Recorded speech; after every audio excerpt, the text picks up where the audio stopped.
everyone, welcome back to Art a la Carte, and in this episode we're going to do one of our cheap art supply challenge. So in a previous video I did an art haul where I showed you some fun things that I bought from the Dollar Tree. So all of these things that I'm going to be using today are all Dollar Tree items. So first I have this pack of Dollar Tree markers. There's 20 of those in there. I have some ink pens that I bought at the Dollar Tree, and I also have these metallic markers that I think are really cool. And then just to finish it off, I actually bought this pad of paper at the Dollar Tree, and then I'm going to use this flounder pencil that I actually bought a long time ago at the Dollar Tree, but it is a Dollar Tree pencil. So I'm going to see what I can create using these supplies. Pencil and some paper, and the best part is having lots of fun with art a la carte.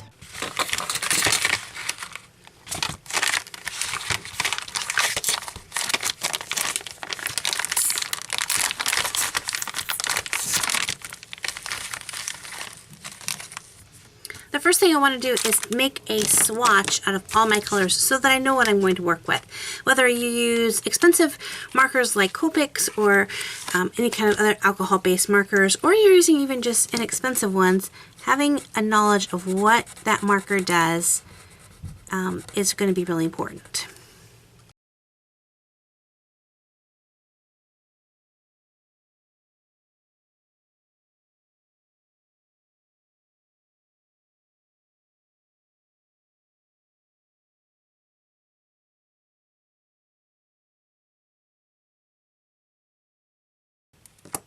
So I did swatches and tests with all of my markers and tools, so I have all of the colors here. I'm not overly surprised. These are exactly how I remember them from when I was a little girl going to Sunday school, and this is what we had in our Sunday school class to color our little color sheets with.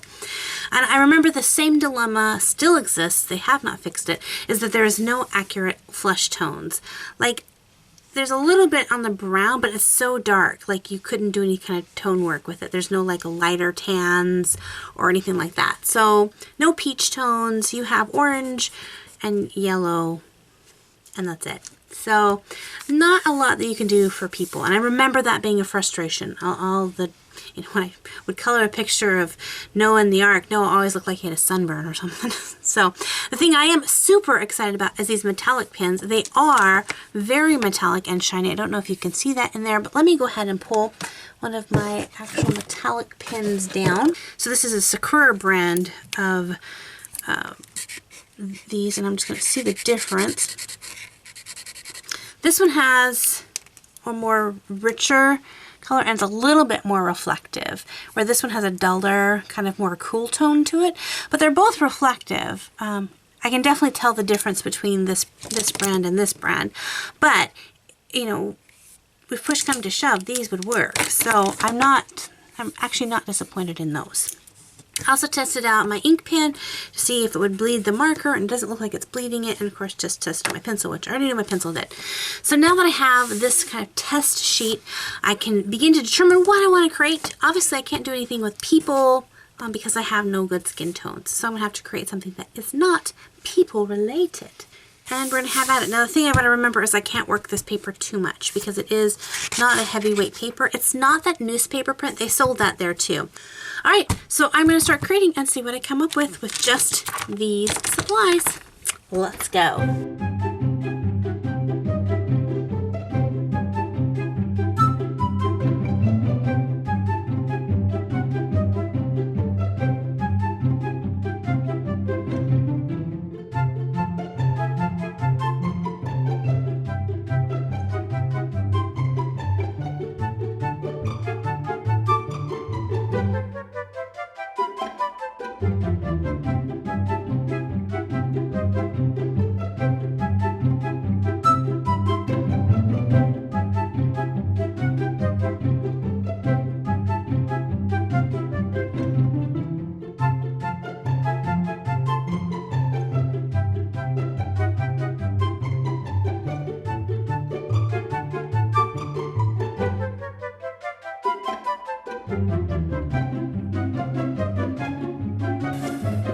Alright, I have the inking part in and my hand is killing me. So I'm really glad I decided to go with a stained glass look. Is kind of the theme of this picture. For one, because I've been playing with this, and this is a ballpoint pen. So sometimes, you know, you can get a little bit more of the globs of ink come out, and so you really can't control the thick and thin as well. And also, I don't know what's wrong with the ballpoint pen, but it swerves. Instead of making a nice straight line, I can be making a line here, but the line will go off that way. So doing a stained glass like this, I can go ahead and make that work for me, because the lead that kind of encases the stained glass tends to get thick and thin, you know, all over the place. So and if it, you know, if it goes up, I can just pretend the glass broke there, and I had to just either add a little bit more lead to fill the space in, or to, you know, cut it up to be, you know, the little chunk of glass. And also, this does not dry at all fast.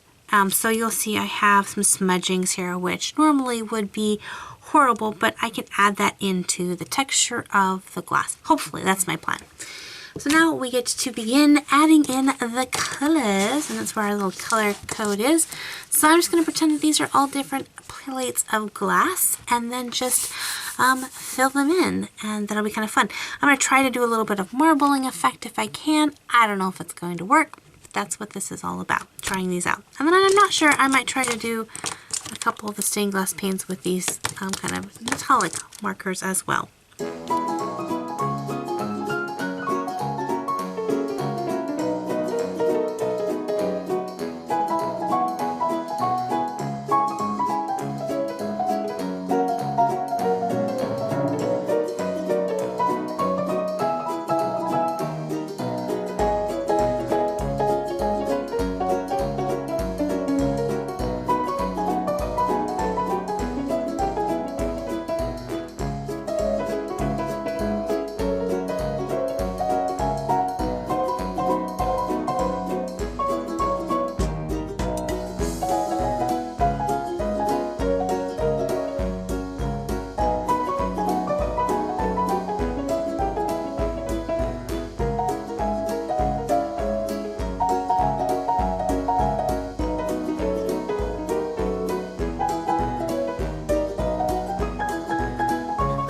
So there we have the piece. Wow, what to even say about this?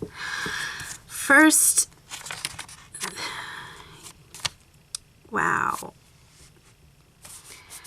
I really tried to make it look stained glassy. It feels horrible. I mean, like, the feel of it is just beat up paper.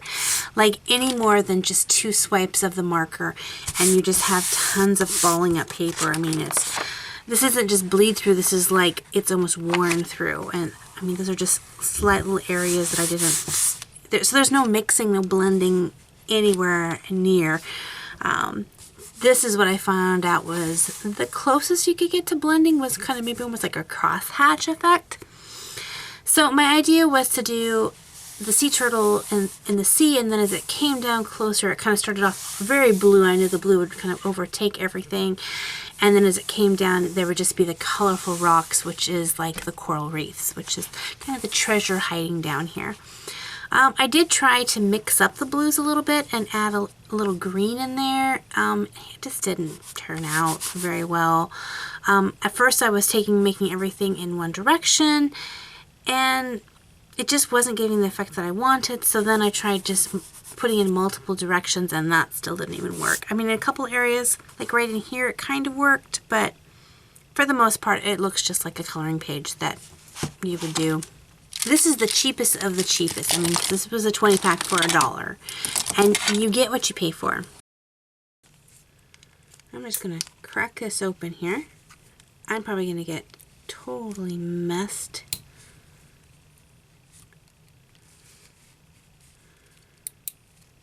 And if someone bought you these markers, make sure and your kid, make sure you get permission before you start messing with it. Your parents were like, "What'd you do with the markers we gave you?" Art a la carte said to destroy them in the name of art. Yeah, that wouldn't go well for me. Okay, but we're destroying these. I want to see what's in here. Ever wondered what's inside art supplies? Here, let me zoom in so you guys can see. Give you a up close view what's going on. This art a la carte destroys art supplies. Oh, look, there's what I'm looking for right there. That's it right there. This is the tube that holds the ink. So I'm just going to sit this in here. So in here, you totally look in here. There's this plastic case here, which is kind of got like a cottony material in there that's just absorbed that ink. And then in here is what we call the nib inside this plastic casing. So here's our nib. Right there. And that's, so then the ink travels down here. We'll toss that in there too. So now I'm just curious, can we make our own watercolor paint using this? Oh, look at that. Oh, I'm gonna get it all over me, and I'm not wearing a good dress outfit for this. Hopefully this is washable. There goes a shirt for science. Okay, so also maybe trying a smaller amount of water probably would work too. So you can already see, like here, this little tip, and see the cotton has already lost a lot of that. It's kind of like this straw. Look at that. Oh, I should so be wearing a smock and probably gloves. I'm going to church tomorrow with purple fingers. It's okay, they're used to my purple hair, so I don't think purple fingers is going to worry people too much. So we just soak all of this out of here. Let's open this up. Hey, this video turned into science.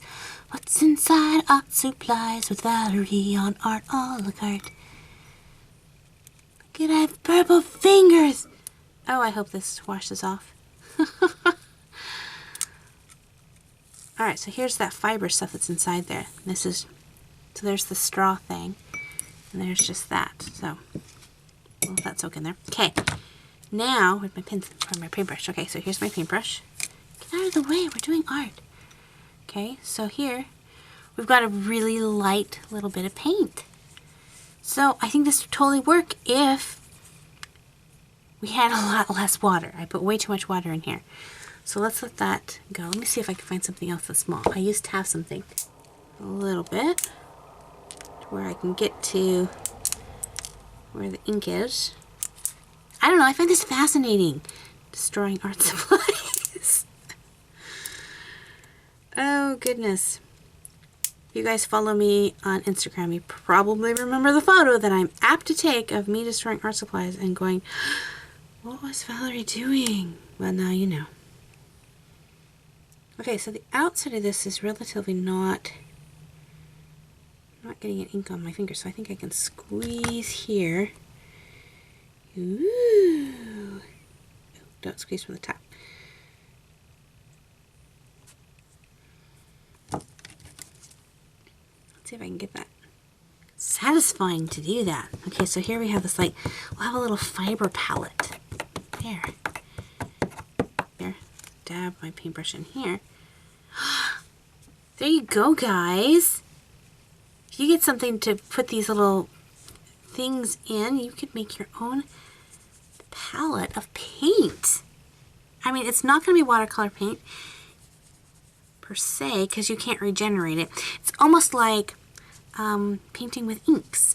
Like, I have like a whole bunch of ink that I can paint with. This is one of them. I always keep this note. So this is my black ink. And it works a lot like watercolor, except when it sets, it's there. But even that's kind of bleeding out a little bit. So it's kind of a mixture between inks and watercolor. So if you have a cheapy set, first make sure it's okay with you.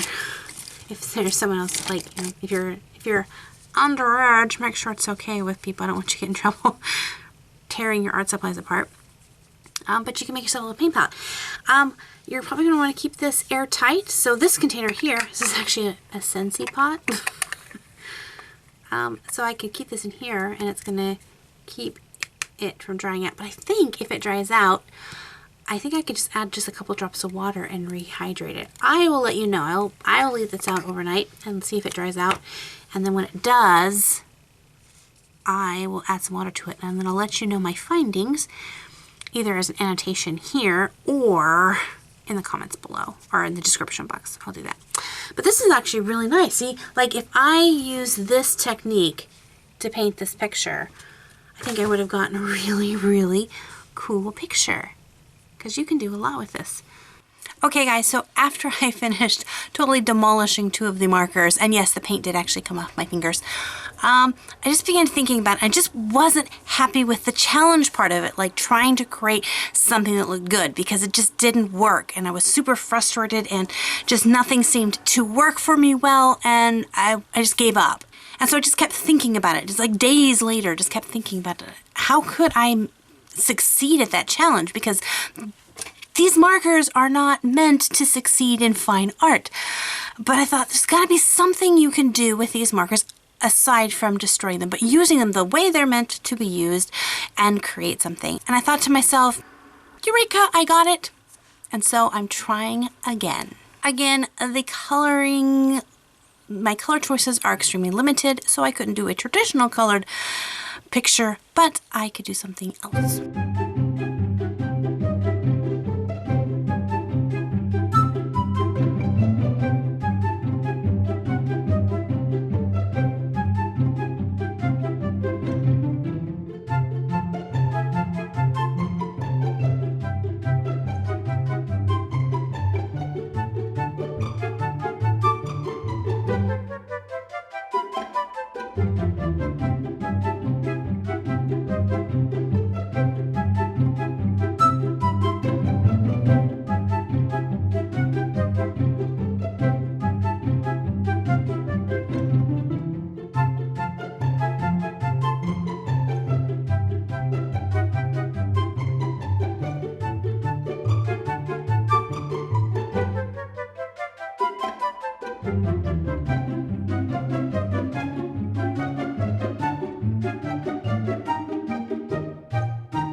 You can crack them open and rip out their insides and make paint, or try to think outside the box and do a little stippling. So, I don't know, it turned out cute.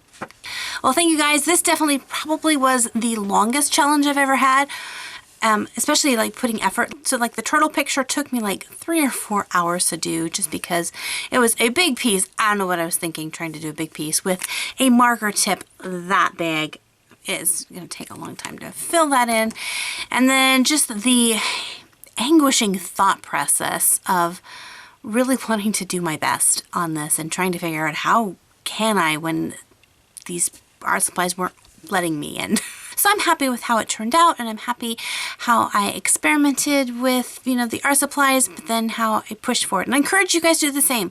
Whether you're learning to use new art supplies or you're trying to learn how to draw something new, even if you fail and you're frustrated and you just think, it's not gonna work, don't give up on it. Maybe put it aside like I did and just keep thinking about it. And, who knows, you might come up with an ingenious idea on something else you can use to draw something with, or a different way of approaching a drawing or something like that. So the moral of this art challenge is never give up. Well, thank you guys for hanging out with me on this very fun art challenge. And until next time, God bless you guys, and we'll see you later. Bye-bye!